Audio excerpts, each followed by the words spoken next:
Alright, it's about to start raining, so I'm going to do my Q&A from the ice bath. And it's all of your questions that you've asked me today.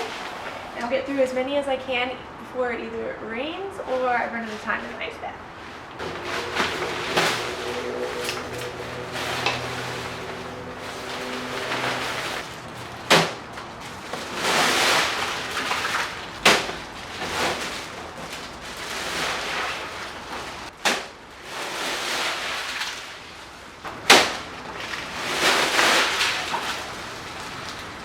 Starting the timer that you can't see for 15 minutes.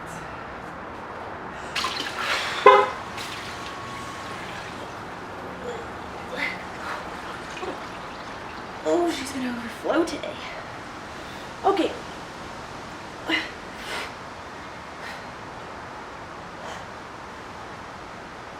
First question. Do I find it difficult to find normal clothes that fit as a female athlete? Yeah. I don't really buy or wear regular clothes ever. I mean, I guess maybe like twice a year. And if I have to, I'll just buy an outfit for the occasion. And that's about it. Oh, fuck me, it's raining. Like, I don't think I own a pair of jeans that fit. Actually, I don't even own any shorts that aren't spandex that fit. I don't think I own anything that fits right now because I haven't done anything. The last time I went out, I wore a t-shirt and spandex, so it is what it is. Next question. Double session day, what's for breakfast? Usually, for my double sessions, I eat breakfast in the car on the way to the gym. Maybe not now because I train at home so much, but before I would get like some sort of maybe bagel and like double my protein shake. Because I have protein shake during training as well. Because at that point, like, I'd basically just wake up and go. I wasn't having a whole bunch of extra time to really make a good breakfast. Here, and like now that I'm training at home, I can. And it's a little bit different. It'll be just like a regular meal. It's not always like a breakfast thing. Because I don't like eggs that much. I don't like, the only breakfast food I like is like pancakes and like sausage. I'm a big breakfast sausage person. Next question. How do I stay so white given I live in Florida where it's hot? Do you tan at all? Just because it's hot doesn't mean I'm in the sun. I do an indoor sport that I spend like 7 to 8 hours a day on. So I'm not gonna go sit outside and be hot and sweaty between those sessions. And like, I don't know. I don't really tan that well. I just burn. So I guess I just will have less wrinkles because I'm so white. Next question. What classes am I taking? I'm taking a kinesiology class, I'm taking abnormal psych, I'm taking some sort of like assessment, I forget. I'm taking some other health, special, exercise for special populations, and then I forget the other one. It's only week 1. I don't even remember which classes I'm taking yet.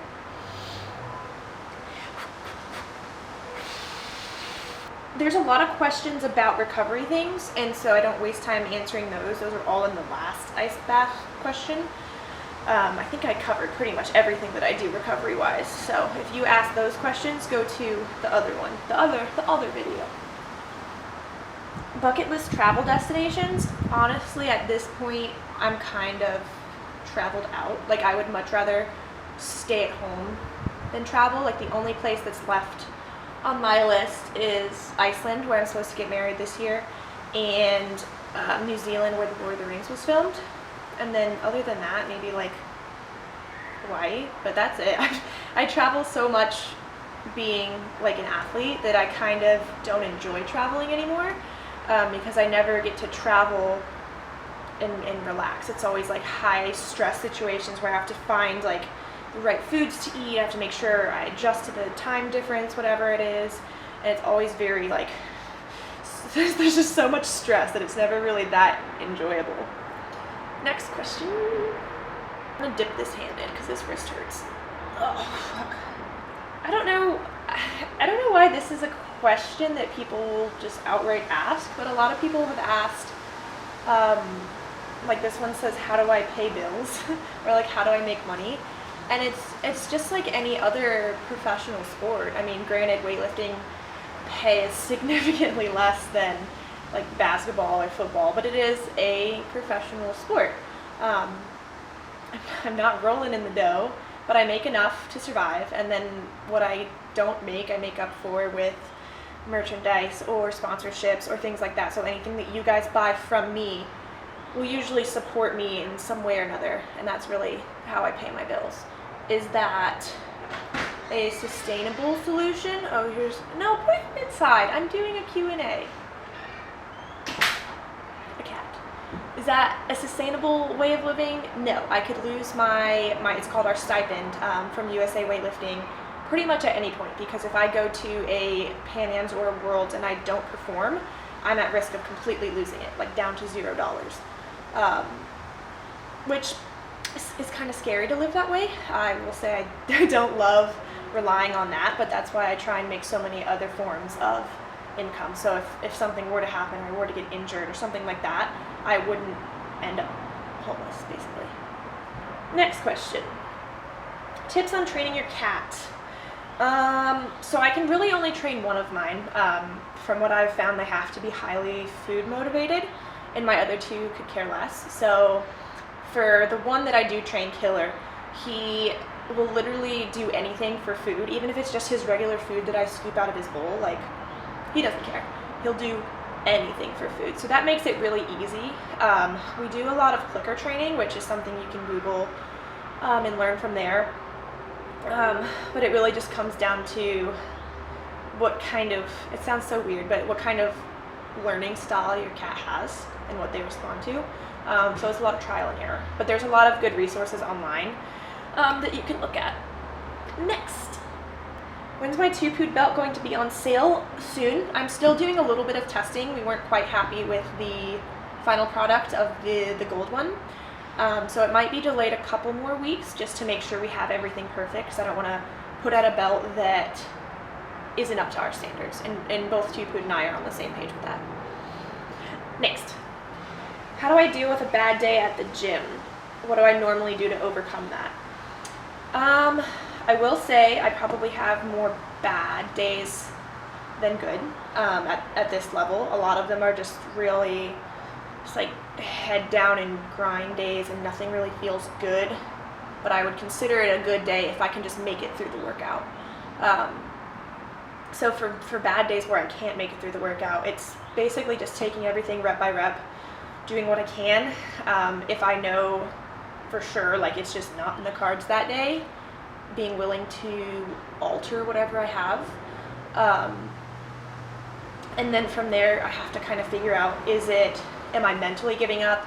Is my body fatigued? Is something else going on? Are there external factors that are affecting my training? And kind of take it from there. And then once the session is done, try really hard not to dwell on it. Just let it be done, let it be in the past, and kind of use whatever was going wrong in that session to make the next session better. Next, I have to dunk in about 1.5 minutes, all the way up to my neck. And it's definitely going to overflow, but it's okay. Am I still getting noise complaints? As of now, no. I think I've done a really good job, pat myself on the back for that one, of being really quiet, because now the only sound or vibrations that you can hear or feel is if I miss a snatch behind or something and it lands just on the ground. Even from within my own house, if you are dropping on the crash pads that I have, you really can't hear anything. So there's no way that I'm making enough noise at this point to disrupt any of my neighbors. Like, I feel like I'm almost silent at this point. So that's a pretty good accomplishment. Want to do grad school? Yes, I'm done next fall. I'm done this fall. That's why I'm taking a fuck ton of classes this summer, so that when things pick back up and I have to travel, I will 100% be done in the fall. So I only have to take like 2 or 3 classes, and I won't be so hectic, and I won't like have to drag it out any longer. And then hopefully from there I can jump right into my master's.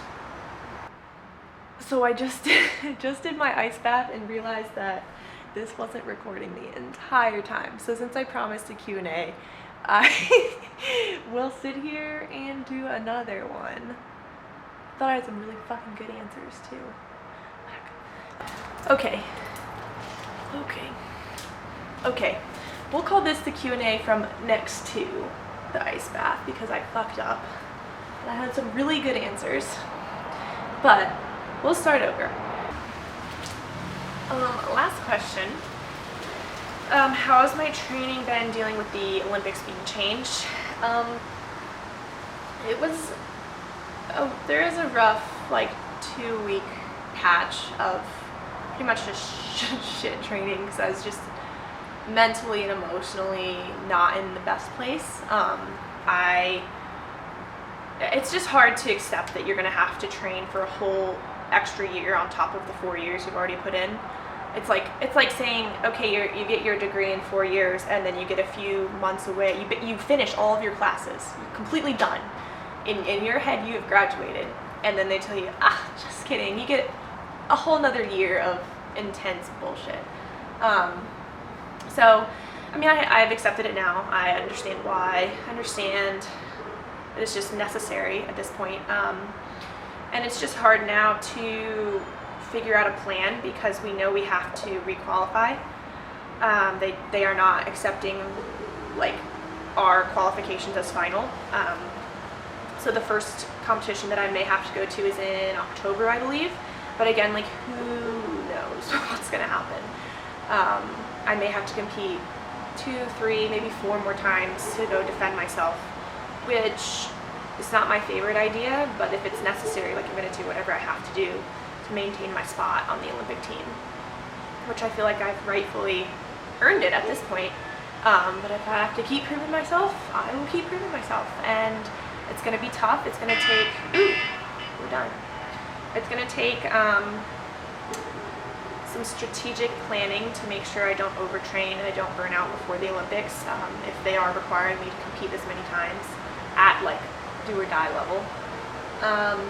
But we'll see. I mean, I could have it all wrong and I could be creating like super stressful situations in my head. I don't know. I'm just focusing on training, and we've kind of backed off some 2-a-days, not all of them, to reduce just the overall volume in this kind of like limbo land that we're in right now. But other than that, I haven't really changed anything. I'm just training, working, using this time to build, grow, not die, hopefully. So yeah, that's it. Alright, well, thanks for watching my half questions from the bath and half questions from next to the bath. Hopefully the next one isn't as much of a shit show, but whatever, I don't know. I don't know what I'm doing ever, so it's fine. Okay, that's all I have to say.